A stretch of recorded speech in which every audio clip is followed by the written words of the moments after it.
Morning. Good morning. So the night was cold, right? Yeah, it was pretty cold. I think outside it was like minus at some point I saw minus 2.5, minus 3 degrees Celsius. So it got so cold that at 6 a.m. I decided to put the webasto, which is the heating system inside, and it took about an hour to really kind of feel a bit warmer. Yeah. But as you can see, the kids behind enjoy seeing snow again, so it's really cool. And yesterday we made a fire, but you literally have to step inside the fire to feel warm. It was so cold. It was really cold. Yeah. So we're going to do the Queen's Gardens Trail this morning, which is about 3 kilometers. There and back. There and back. It's not a loop. And we're going to see hoodoos, which are the stone formations. And it's cool because Tom is doing his junior ranger program, and hopefully we're going to see lots of things. Jette sur maman! Ah! Paf!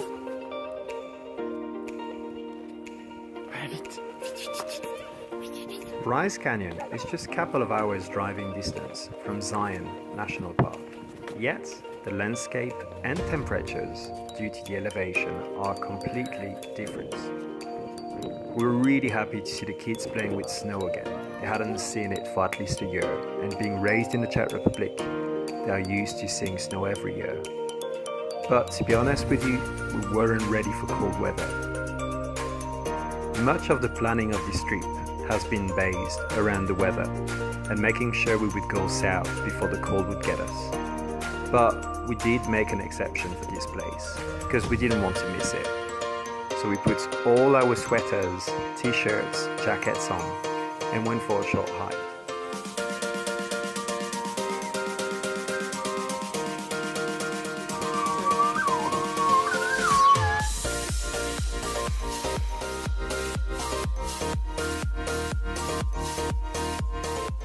Small snack of cranberries, raisins, and M&Ms. What a combination. Yep. Shaka's got a really funky hat. It's actually a kid's hat. It's not mine.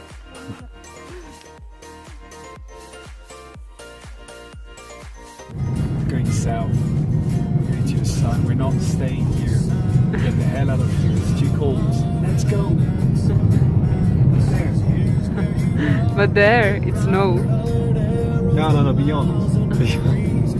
The boys fell asleep with their winter clothes on, but 2 hours later they need to take them out because we'd be 2,000 meters lower and 25 degrees Celsius warmer. Walmart. So we just parked at the auto center as usual, so that we can get that Wi-Fi signal, and we're about to put the kids to bed, and Tom is drawing a bit before we change in and brush the teeth.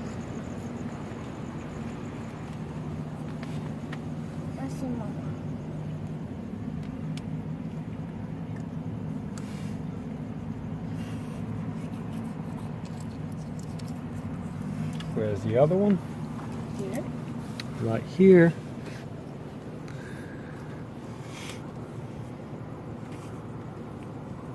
Nighty kids. And we drove a good part of the following day to finally make it to the city of Las Vegas. We didn't know what to expect from Vegas, really. Especially traveling with kids and being on a budget, we had no idea whether we could have a good time there without breaking the bank. But it turned out there's many things you can do there for free or fairly cheap price. One of which is to discover the Venetian, which is a luxury hotel with loads of shops inside and replicas of Italian landmarks. Look at this plaza. It's indoor. Can you believe it? Even though we already took the kids to the real Venice, we had a great time looking at the gondolas making their way through the channels.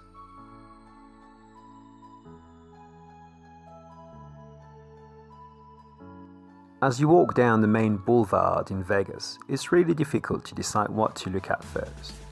But the real show is at the Bellagio's hotel. Hundreds, if not thousands of people come here every day to see the water jets dancing on music. It really is an amazing spectacle. And just 10 minutes walking distance from there, you'll find the Mirage Volcano Show, which is so impressive that we had to take some distance so the kids wouldn't be too scared. The next day, we went to Circus, which is a hotel casino.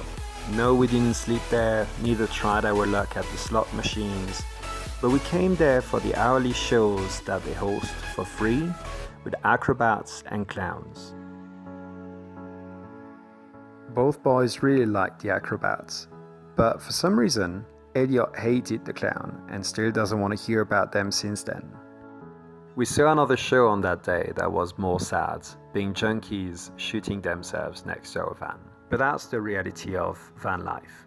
Although you think you found a good spot where to park overnight, you never choose your neighbors. And we were really glad the kids didn't wake up to see any of it.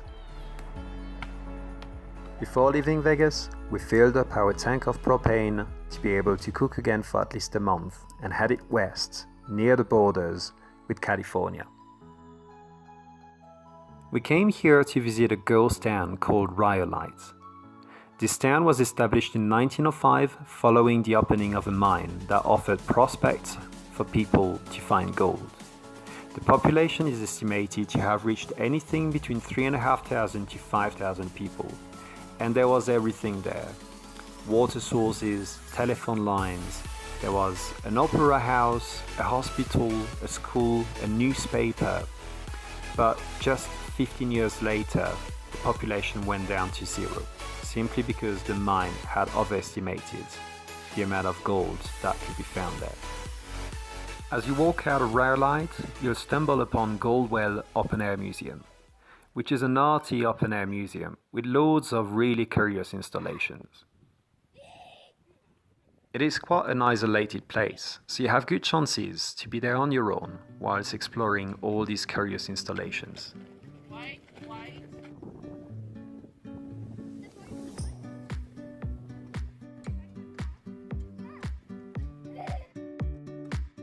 And the sun setting over these ghosts in the desert of Nevada would be the last we'd see of this state, as we'd cross the next day early into California. But this is for the next episode of Behind the Curve.